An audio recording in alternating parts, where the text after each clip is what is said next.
Michabaw na ang mga mananagat sa Talisay City sa epekto sa mega fuel price hike.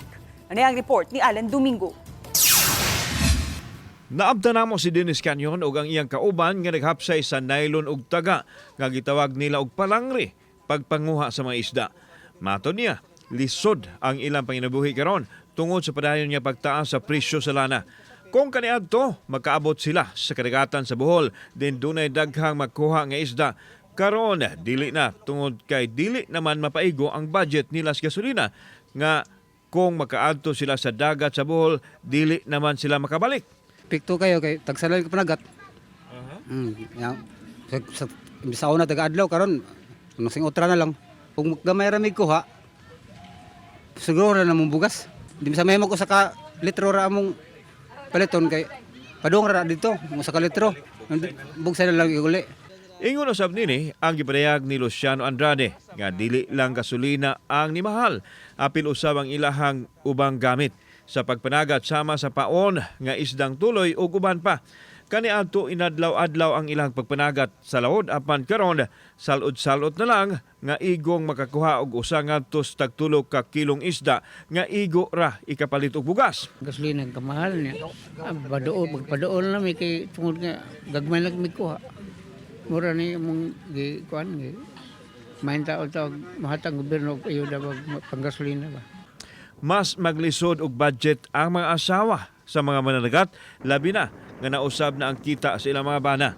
Sama ni Sheila nga mitug-an nga higpit kaayo ang pagdaginot ug aron makasugakod, mag-e-bike driver na lang ang ubang mga mananagat kung dili sila maadto sa lawod. Ang gamay rag kuha kanang di jud ma-budget kay bugas lang sudan.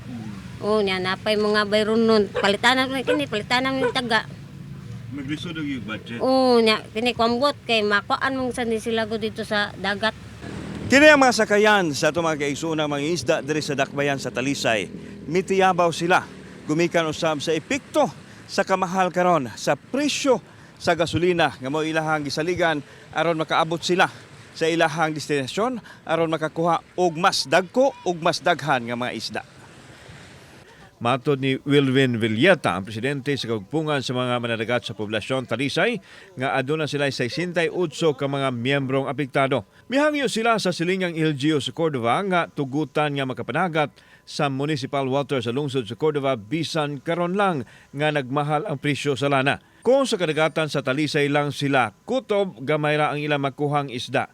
Ang concern na mo sa mga managat nga unta tagan mi nila og kuan dito sa Cordova nga makapanagat unta mi kay sa pagkakaroon nga mahal kay gasolina lisod mo kayo mga tumi og layo sir kay ang among gasolina imbes among ipakuan amo lang ito bugas. So di mo kasulod. Di mi kasulod nila sir dakpon man.